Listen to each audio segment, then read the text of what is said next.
Assalamualaikum warahmatullahi wabarakatuh. Selamat datang di Storyteller, channel info dan berita-berita menarik, unik, serta cerita-cerita yang tentunya menarik baik dari segi misteri ataupun fakta dari seluruh belahan bumi. Sebagai video perdana, kita akan membahas tentang percakapan antara Nabi Muhammad dan iblis yang diperintahkan Allah untuk datang. Dan jangan lupa untuk like, komen, serta subscribe Storyteller sebagai penyemangat. Mari kita simak pembahasannya.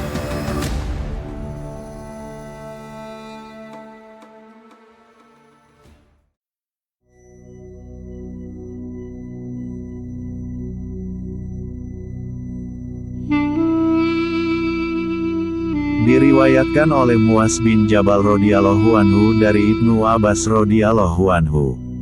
Ia berkata, kami bersama Rasulullah berada di rumah seorang sahabat dari golongan Ansor dalam sebuah jamaah.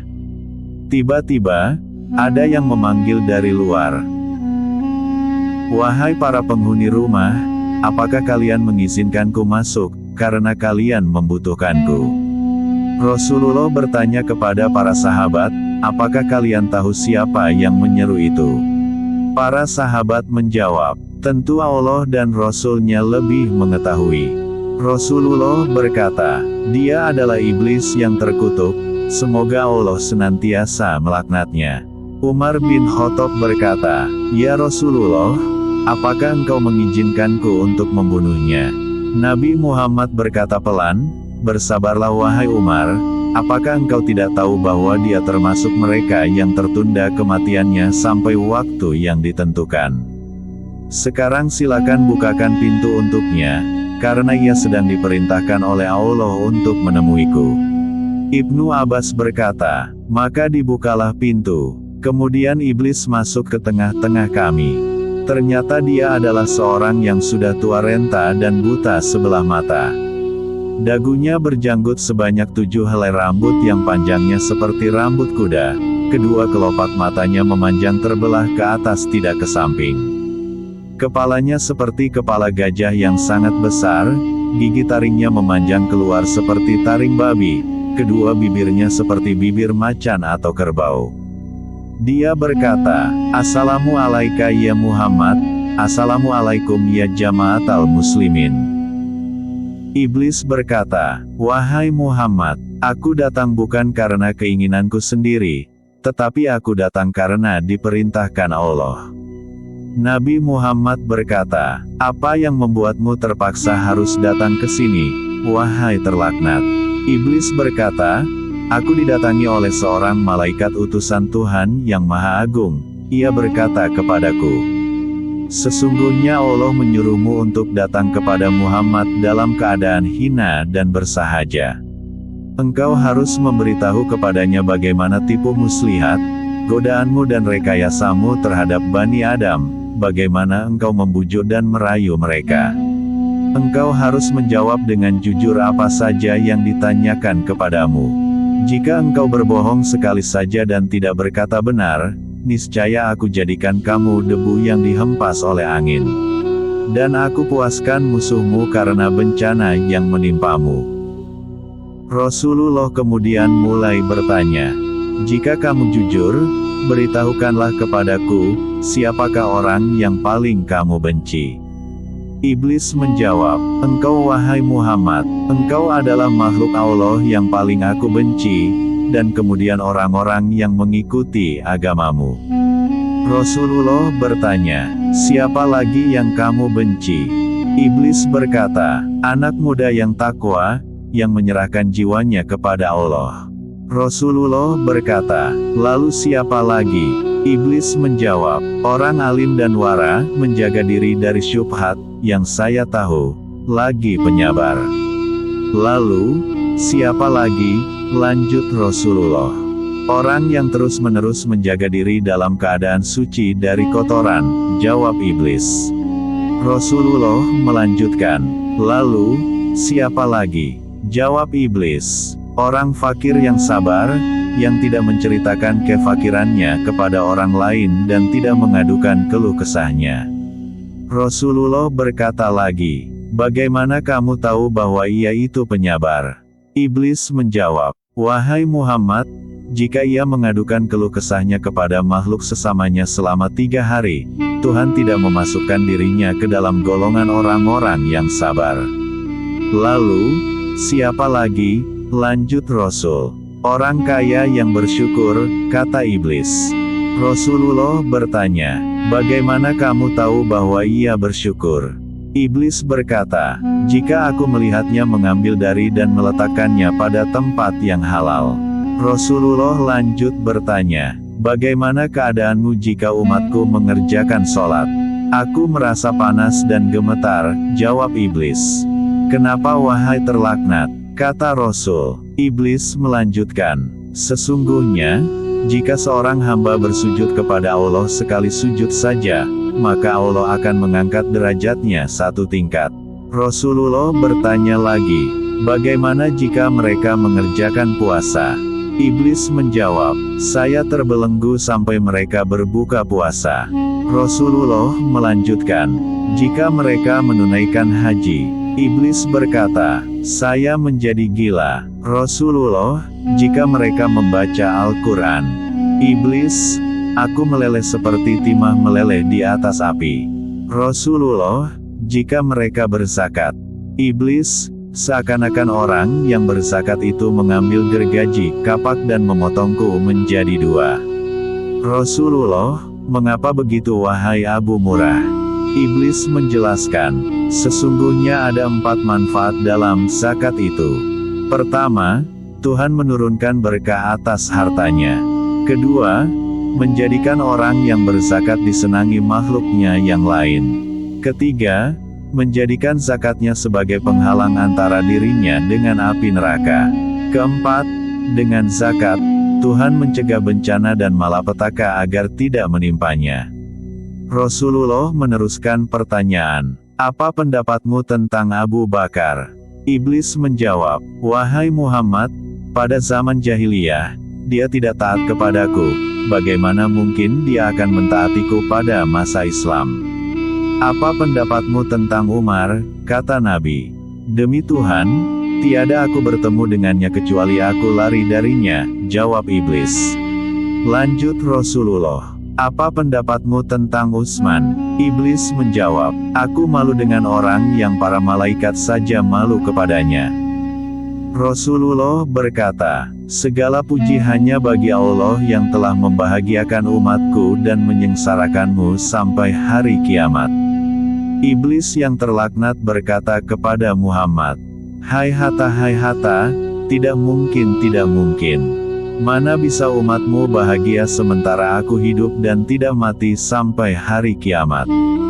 Bagaimana kamu senang dengan umatmu sementara aku masuk ke dalam diri mereka melalui aliran darah, daging, sedangkan mereka tidak melihatku? Demi Tuhan yang menciptakanku dan membuatku menunggu sampai hari mereka dibangkitkan. Akan aku sesatkan mereka semua, baik yang bodoh maupun yang pandai, yang buta huruf dan yang melek huruf, yang kafir dan yang suka beribadah, kecuali hamba yang mukhlis atau ikhlas. Rasulullah bertanya, siapa orang yang ikhlas itu menurutmu? Iblis dengan panjang lebar menjawab, apakah engkau tidak tahu wahai Muhammad? Barang siapa cinta dirham dan dinar, dia tidak termasuk orang ikhlas untuk Allah. Jika aku melihat orang tidak suka dirham dan dinar, tidak suka puji dan pujaan, aku tahu bahwa dia itu ikhlas karena Allah, maka aku tinggalkan ia. Sesungguhnya hamba yang mencintai harta, pujian dan hatinya tergantung pada nafsu dunia, dia lebih rakus dari orang yang saya jelaskan kepadamu. Tak tahukah engkau, bahwa cinta harta termasuk salah satu dosa besar? Wahai Muhammad, tak tahukah engkau bahwa cinta kedudukan termasuk dosa besar? Dan bahwa sombong, juga termasuk dosa besar? Wahai Muhammad, tidak tahukah engkau, bahwa aku punya 70.000 anak? Setiap anak dari mereka, punya 70.000 syaitan. Di antara mereka telah aku tugaskan untuk menggoda golongan ulama, dan sebagian lagi menggoda anak muda, sebagian lagi menggoda orang-orang tua, dan sebagian lagi menggoda orang-orang lemah. Apakah engkau tidak tahu, wahai Muhammad, bahwa kebohongan itu berasal dariku? Akulah orang yang pertama kali berbohong. Barang siapa berbohong, dia adalah temanku. Dan barang siapa berbohong kepada Allah, dia adalah kekasihku.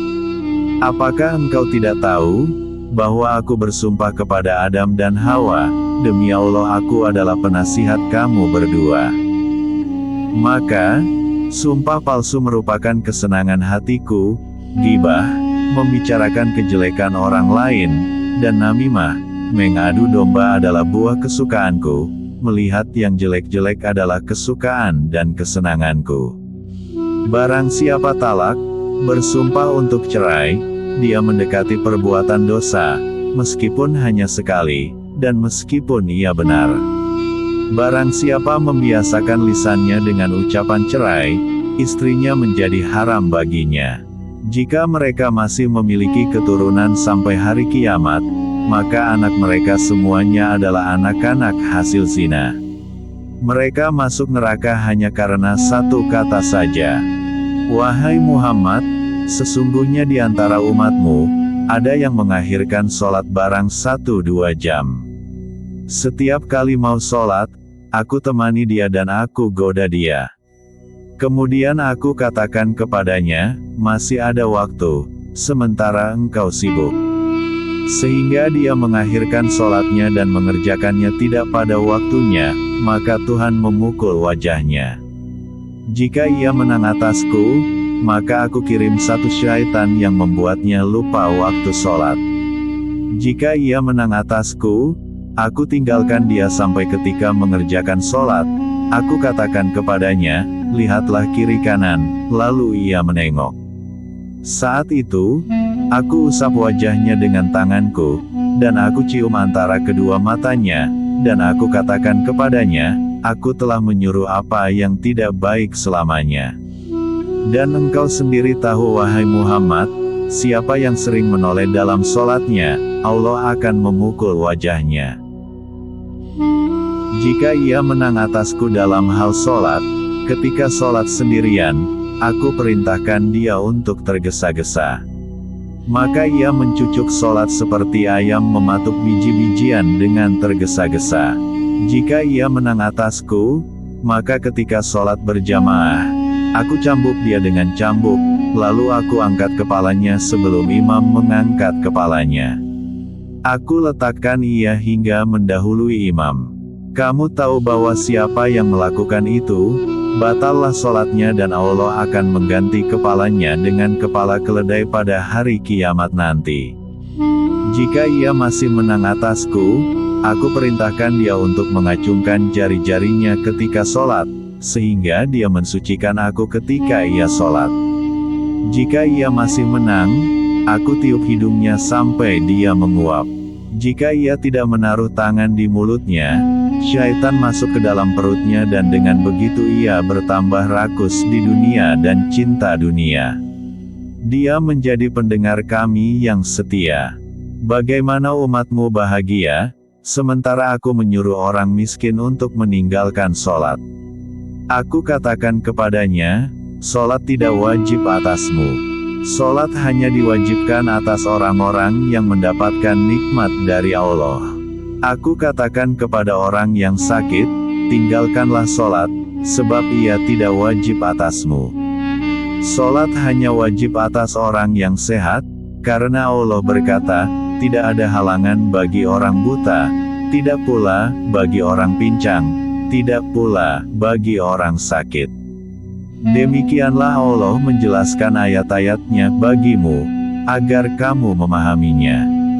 Tidak ada dosa bagi orang yang sakit.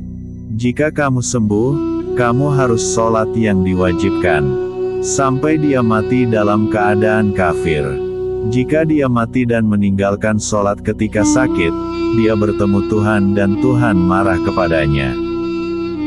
Setelah mendengarkan iblis tentang cara dia menggoda orang-orang yang hendak mengerjakan sholat, Nabi Muhammad lanjut bertanya, Wahai terlaknat, siapa teman dudukmu? Pemakan riba, jawab iblis. Nabi bertanya, siapa teman kepercayaanmu? Iblis menjawab, pezina. Nabi melanjutkan, siapa teman tidurmu? Iblis menjawab, orang yang mabuk. Nabi Muhammad terus bertanya, siapa tamumu? Pencuri. Jawab iblis. Siapa utusanmu? Tanya Nabi. Tukang sihir. Jawab iblis. Apa kesukaanmu? Tanya Nabi. Iblis menjawab, orang yang bersumpah cerai. Siapa kekasihmu? Lanjut Nabi. Orang yang meninggalkan sholat Jumat. Jawab iblis. Nabi meneruskan, wahai terlaknat, siapa yang memotong punggungmu? Iblis pun menjawab, ringkikan kuda untuk berperang di jalan Allah. Apa yang melelehkan badanmu? Iblis pun menjawab, tobatnya orang yang bertaubat. Apa yang membuat panas hatimu? Istighfar yang banyak kepada Allah siang malam. Jawab iblis. Nabi Muhammad, apa yang memuramkan wajahmu, membuatmu merasa malu dan hina? Iblis menjawab, zakat secara sembunyi-sembunyi. Apa yang membutakan matamu? Lanjut Nabi. Iblis berkata, sholat di waktu sahur, menjelang subuh. Nabi, apa yang memukul kepalamu? Iblis, memperbanyak sholat berjamaah. Nabi, siapa yang paling bisa membahagiakanmu? Iblis pun berkata, orang yang sengaja meninggalkan sholat. Nabi, siapa manusia yang paling celaka menurutmu? Iblis menjawab, orang yang kikir. Nabi melanjutkan, siapa yang paling menyibukkanmu? Majelis-majelis ulama, kata iblis. Nabi, bagaimana kamu makan? Iblis, dengan tangan kiriku dan dengan jari-jariku.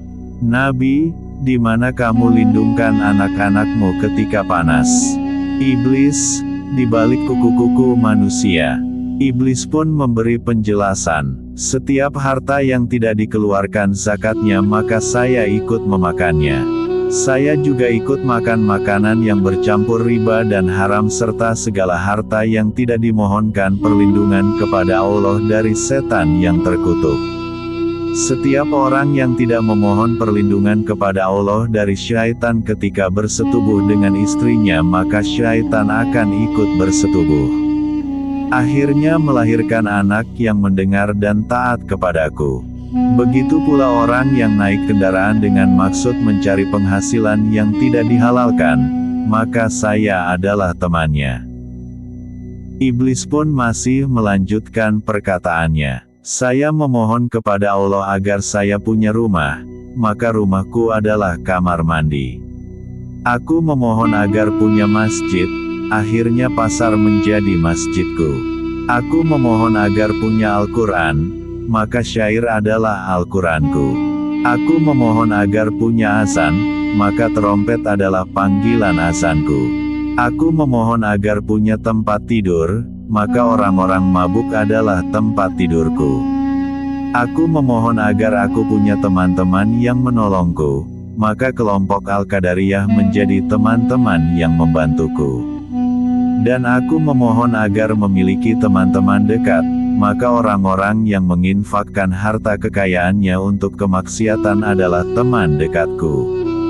Iblis pun kemudian membaca ayat, sesungguhnya pemboros-pemboros itu adalah saudara-saudara Saitan dan Saitan itu adalah sangat ingkar kepada Robnya.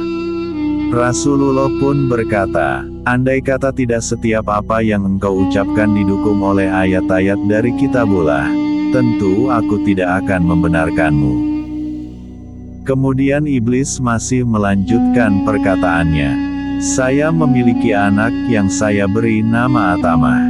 Ia akan kencing di telinga seorang hamba ketika ia tidur meninggalkan salat Isya.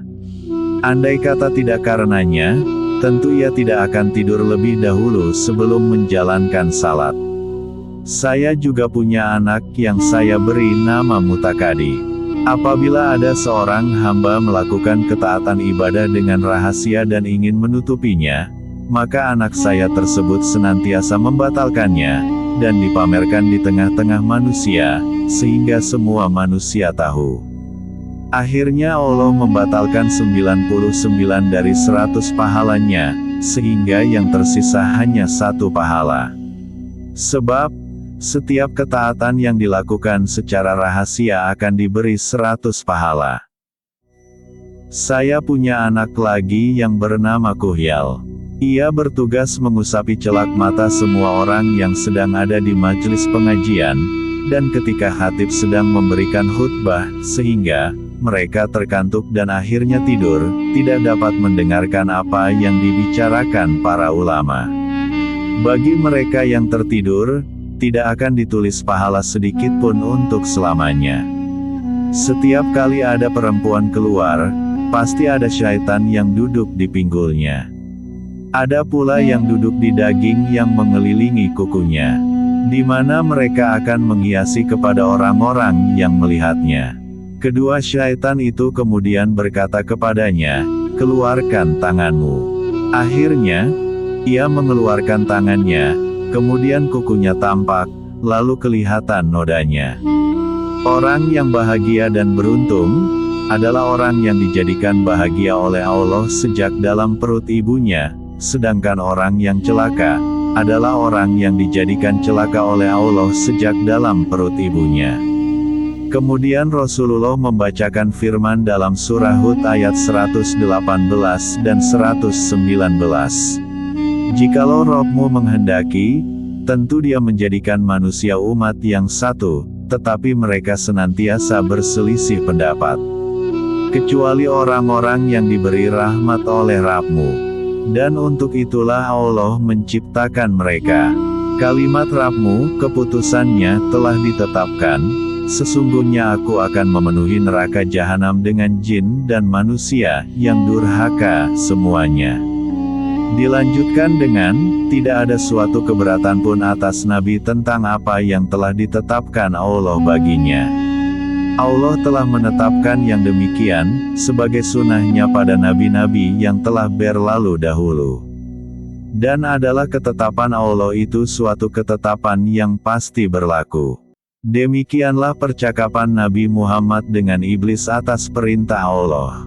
Walaupun ada perbedaan kalimat, namun isi di dalamnya adalah sama. Semoga Allah senantiasa memberikan rahmat untuk kita semua. Semoga bermanfaat.